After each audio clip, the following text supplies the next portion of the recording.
Welcome to the deep dive, where we just kind of jump headfirst into some fascinating topics. At first, yeah. So, you've sent us excerpts from the Call of Kilforth rulebook. Oh, nice. And honestly, just skimming it, my adventure senses are already tingling. Yeah. I think this deep dive is going to be epic. It looks like a rich world. Yeah. Call of Kilforth has this classic quest narrative. Yeah. You know, heroes racing against time Right. to save this land that's just steeped in lore. Yeah. The rulebook calls it high fantasy with a gothic twist, which I'm already into. I'm loving that too. Yeah. And the whole thing takes place in Kilforth. Right. It's a land that's been scarred by these like ancient wars, and now it's threatened by this mysterious gloom. The Guldo. And as a player, you have less than 25 in-game days to banish this gloom before it just like consumes everything. Oh, wow. Talk about pressure. Yeah, the rulebook really emphasizes that time crunch. Yeah. But before we even think about saving Kilforth, Right. we have to talk about creating our heroes.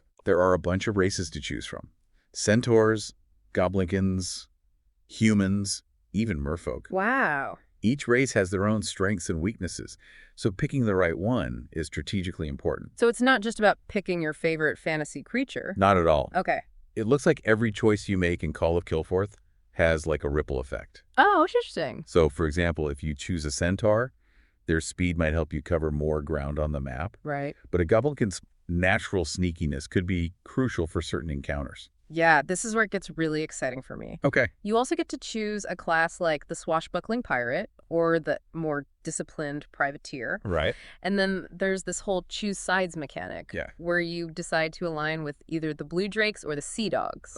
Yes, the Blue Drakes Kilforth's lawful navy versus the Sea Dogs, Okay. the rebellious pirates. So we're not just talking about cosmetic differences here. No. Aligning with the blue drakes might open up different quests or encounters compared to siding with the sea dogs. Does the rulebook give any hints about those sorts of implications? It definitely suggests that certain encounters might be easier or more challenging depending on your chosen faction. Okay. For instance, imagine encountering a group of smugglers. Okay, yeah. A sea dog might be able to negotiate a deal, Right. while a blue drake might be forced into a confrontation. I'm seeing so many strategic possibilities already. Yeah. But let's talk about the big picture. Okay. Once you've created your hero and chosen your side, what's the overall gameplay like? Sure. What are we actually doing in Kilforth? Each hero embarks on a personal saga, their own unique story to complete before facing the ultimate evil, Okay. the source of the gloom.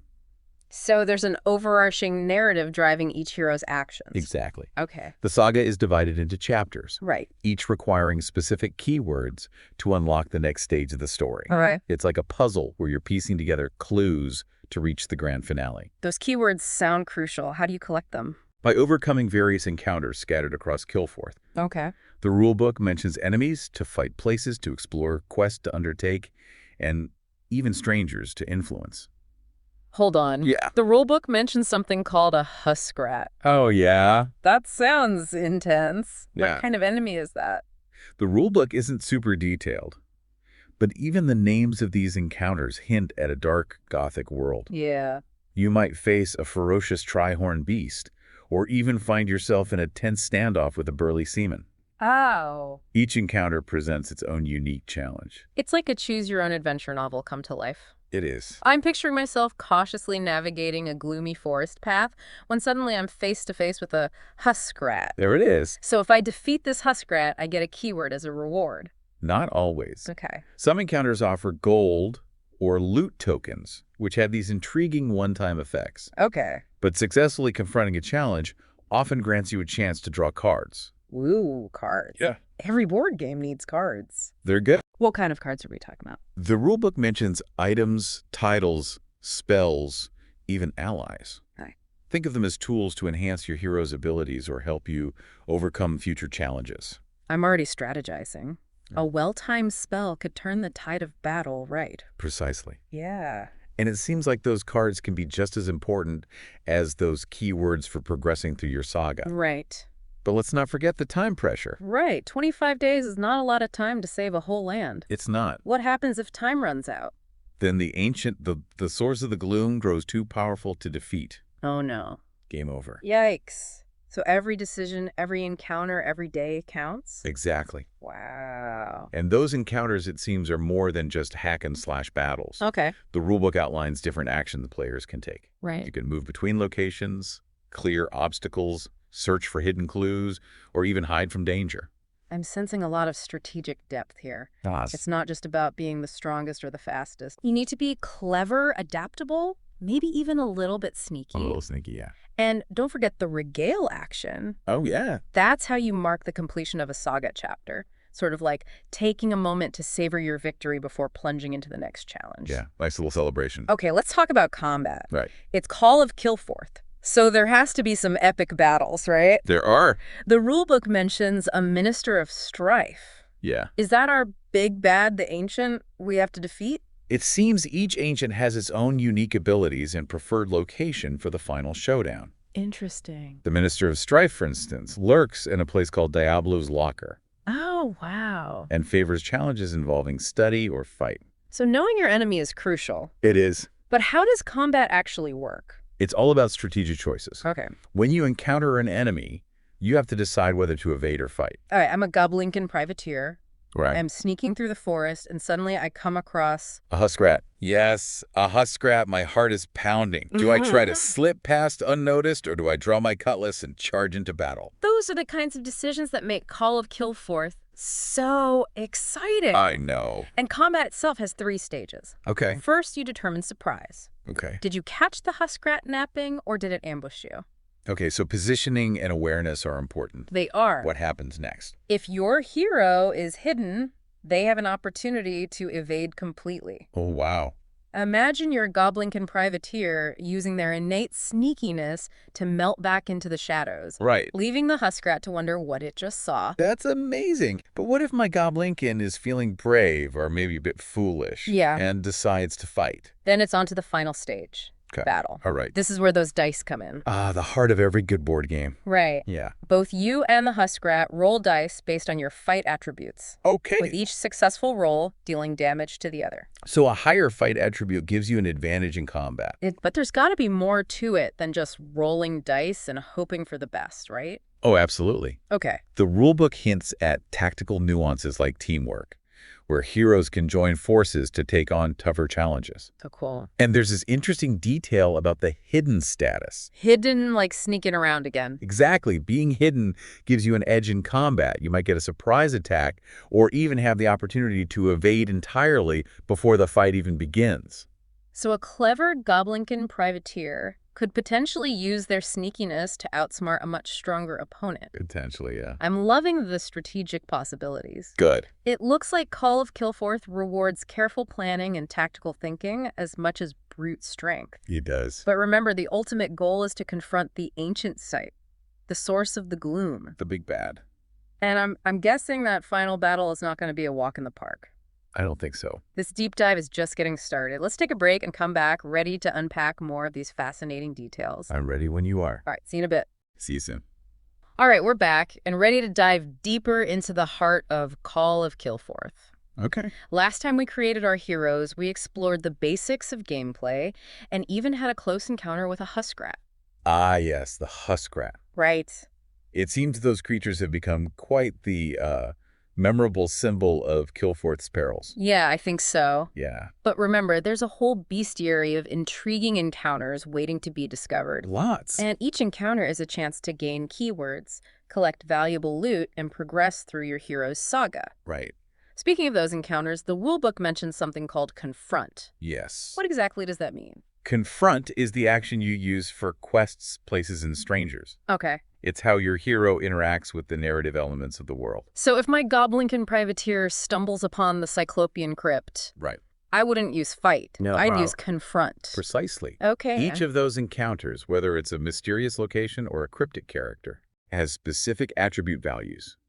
Fight, study, sneak, or influence. Okay. To successfully confront an encounter, your hero chooses one of those attributes and performs a test. Ah, those tests. Yeah. Rolling those 6-sided dice, aiming for those glorious 5s and 6s that count as successes. Exactly. I love it. And here's where those race and class bonuses come into play. Oh, yeah. They boost your hero's attributes, giving you more dice to roll and a better chance of success. So my Goblinkin privateer, with their natural sneak bonus, Yeah, would have an edge when confronting encounters that favor stealth and cunning. exactly. It highlights the importance of strategic character creation. Right. Your choices at the beginning of the game can have a significant impact on your success later on. But what if I'm facing that Cyclopean crypt? Right. And my Goblinkin study skill is, let's just say, less than stellar. Okay. Am I doomed to fail? Not necessarily. Okay. Call of Kilforth allows you to accumulate successes over multiple turns. Oh, interesting. So even if your first attempt falls short,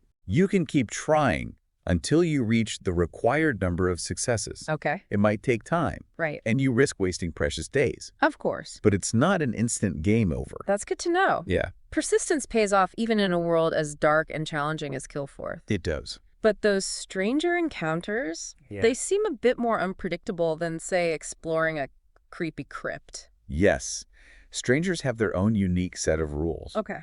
You can only use the influence attribute to confront them, Hmm. regardless of their other attribute values. So even if a stranger seems like they'd be more receptive to, say, a Right. bribe Yeah. sneak or a display of strength? Yeah, your only option is to use your charm and social skills.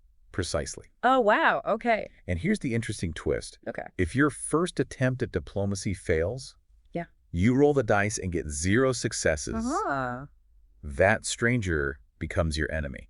Whoa, talk about a subtle plot twist. So that seemingly harmless mapper I encounter could suddenly turn into a fearsome foe. Exactly. And once a stranger becomes an enemy, Yeah. you'll have to engage them in combat, Right. using those 3 stages we outlined earlier. This is giving me trust issues. I understand. Do you try to avoid antagonizing strangers, hoping to keep them on your side? Right? Or do you embrace the risk knowing that even making an enemy could lead to valuable rewards? These are the kinds of strategic dilemmas that make Call of Kilforth so compelling. Yeah. There's always a risk-reward calculation to consider. Right, and sometimes making an enemy is unavoidable, Yeah, especially if it means getting closer to collecting those crucial keywords for your saga. of course. Speaking of combat, can we dig into the nitty-gritty of what happens during a battle? Sure. Once you're past the initial surprise and any attempts at evasion, Right. combat unfolds in a series of battle rounds. Okay. Each round, both the hero and the enemy perform fight tests, Right.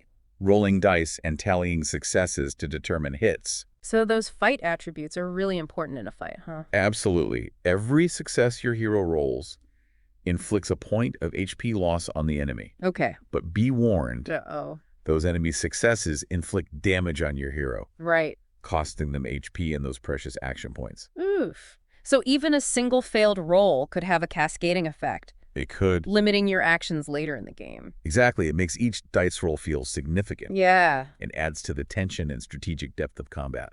Now, a slightly morbid question. Okay. What happens when a hero loses all their HP? Right. Do they just vanish in a puff of smoke? Call of Kilforth is not that cruel. Okay, good. Defeated heroes aren't permanently eliminated. Okay. They retreat to Rhymeshore Port, All right. sort of like a central hub, Yeah. and they return at dawn the next day. Okay. A little worse for wear, but ready to rejoin the fight. That's a relief. I'd hate to think of my Goblinkin privateer permanently out of commission after a run-in with a particularly nasty Husk Grat. No worries there. But while defeated heroes can recover, Yeah, they do face consequences. they do. They lose all their gold, Right. and they have to make a tough choice. Sacrifice a valuable asset or discard a precious rumor. It's a tough choice. So even defeat has a strategic purpose. Yes. It forces you to adapt and maybe reconsider your approach. Right. It's not just a setback, it's a chance to regroup and strategize. Exactly. But what about escaping a battle? Can you just run away if things are going south? You can, but only if you're not facing the Ancient. Okay. Regular enemies can be evaded, Right. allowing your hero to live to fight another day. So sometimes a strategic retreat is the better part of valor. It is. It makes sense. Not every battle can be won, and knowing when to cut your losses is crucial. Yeah. But those ancient battles, those sound like a whole different level of intensity. Confronting the Ancient is a climactic event, the culmination of your hero's journey. Right. And unlike regular encounters, battling the Ancients is a deliberate choice. You have to initiate it using a specific action called the Assault Deed. And remember, before you can even attempt an assault, Yeah. your hero has to complete their personal saga, right? Exactly. It's like proving your worth before facing the ultimate evil. Yes. Completing your saga adds a sense of narrative weight and accomplishment to the final showdown. Right. You're not just a random hero stumbling into a fight. Yeah. You've earned the right to challenge the ancient. But let's not forget those pesky plot cards we mentioned earlier. Oh, right. They seem to play a role in ancient battles as well, right? Absolutely. Any unresolved plot cards become part of the ancient's arsenal, Oh, no. granting them additional abilities and making them even more formidable. It's like all those unfinished tasks coming back to bite you at the worst possible time. Right. Procrastination is not your friend in Call of Kilforth.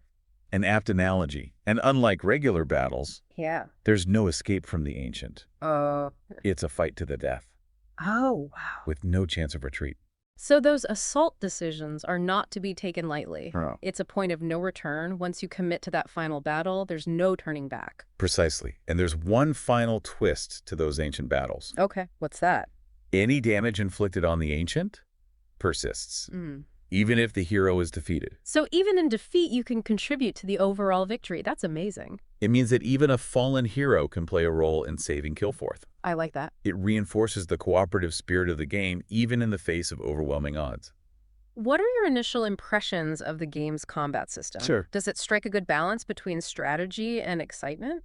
I'm impressed by the level of strategic depth woven into every aspect of combat. Okay. The surprise mechanic, the evasion opportunity, the consequences for both victory and defeat. Yeah. It all creates a dynamic, engaging experience where every choice feels meaningful. And let's not forget the potential for teamwork. Right. Coordinating attacks, sharing the risk, and using each hero's unique abilities to overcome challenges. It adds a whole new layer of strategy and excitement to those epic battles. Agreed, but as we've seen, combat is just one facet of Call of Kilforth. Right. There's so much more to explore. Those personal sagas, the diverse array of rewards, the intriguing choose sides mechanic, Yeah. and of course those advanced rules that promise even more depth and complexity. And those advanced rules are exactly what we'll be diving into next. Get ready for a whole new level of Kilforth mastery. Right, I'm ready. All right, we're back, and my mind is still buzzing from all the strategic depth we uncovered in the last two parts. Yeah. Seriously, Call of Kilforth is shaping up to be quite the adventure. It is. But we're not done yet, are we? Not quite. There's still a whole layer of advanced rules waiting to be explored. Indeed, it seems like Call of Kilforth has something for everyone. Yeah. Once you've mastered the core mechanics. Right. These advanced rules offer a deeper dive into the world, Okay. introducing new challenges and strategic possibilities. And I am all about those deeper dives. So which advanced rules should we tackle first? Well, how about Ships Ahoy? Okay. This rule transforms each hero into a seafaring captain, Nice. commanding their own galleon Cool. to navigate the waters of Kilforth. Okay, I'm already intrigued. Imagine your goblin privateer, no longer just sneaking through forests, Right. but captaining a ship, Yeah. sails billowing, Awesome. facing down rivals on the high seas. Okay, that visual is amazing. Sign me up. But how does this Ships Ahoy rule actually work? Right. Do we get like little miniature ships to move around the map? The rulebook mentions ship tokens that represent different factions. Okay. The Sea Dogs, Blue Drakes, Rosa Knights, and the ominous Doom Guard. Okay. These tokens are scattered across the game map, Okay. adding a whole new layer of strategic choices. Ooh, factions at sea. Does this tie into the choose sides mechanic? It does. Would siding with the Sea Dogs give you an advantage when encountering Sea Dog ships? Absolutely. Aligning with a faction can impact your interactions with those ships. Encounter a ship from your chosen faction, and it's an opportunity to trade goods and gather valuable resources using the market action. So those friendly ships act as like floating marketplaces. I love that. Yeah. But what happens if you encounter a ship from a rival faction? Right. Do things get a little dicey? Let's just say those encounters might involve a bit more persuasion. Oh. Rival ships can actually damage your galleon, Oh, no. hindering your progress, and potentially even leading to a shipwreck represented by those wreck cards we mentioned earlier. So there's an element of risk versus reward. Yeah. You could try to avoid those rival ships, sticking to safe waters and trading only with your allies. Or you could embrace the pirate life, Yeah, risking damage to your ship for a chance to plunder valuable resources. exactly. And maintaining your ship becomes a strategic consideration. Right. The rulebook mentions a new part's deed, Okay. allowing you to repair a damaged galleon using those precious wood resources. Okay, so keeping your ship seaworthy is crucial. It is. But let's talk about offense. What? Can you actually attack those ship tokens? Yes. Because I'm getting a bit of a Captain Jack Sparrow vibe here. There be plunder to be had. Yes. The sink ship deed lets you unleash your galleon's cannons upon those unsuspecting vessels. Now we're talking, but surely there are some limitations, right? Of course. You can't just go around sinking every ship you see. Each galleon has a power value, Okay. representing the strength of its cannons. Right. And those ship tokens have power values as well. Okay. You can only sink ships with a power equal to or less than your galleon's total power. So it becomes a strategic decision. Do you invest resources in boosting your galleon's power, preparing for those high-stakes naval encounters? Right. Or do you play it safe and focus on trading with friendly vessels? Precisely. And there's a load cannons action Okay. that allows you to gradually increase your galleon's power, Oh, cool. turning it into a formidable force to be reckoned with. Okay. I'm completely sold on Ships Ahoy. It adds a whole new dimension to the game, both strategically and thematically. But let's move on to that Diceless gameplay you mentioned earlier. Sure. I'm very intrigued by this. This is where the Endeavor deed comes in. Okay. It offers a completely different approach to those crucial tests, Okay. relying on strategic resource management rather than the luck of the dice. So instead of rolling those six-sided dice Right. and praying to the RNG gods, Yeah. you're using something else. Exactly. The Endeavor deed lets you reduce the number of dice you roll in a test by 3 Okay. in exchange for 1 automatic success.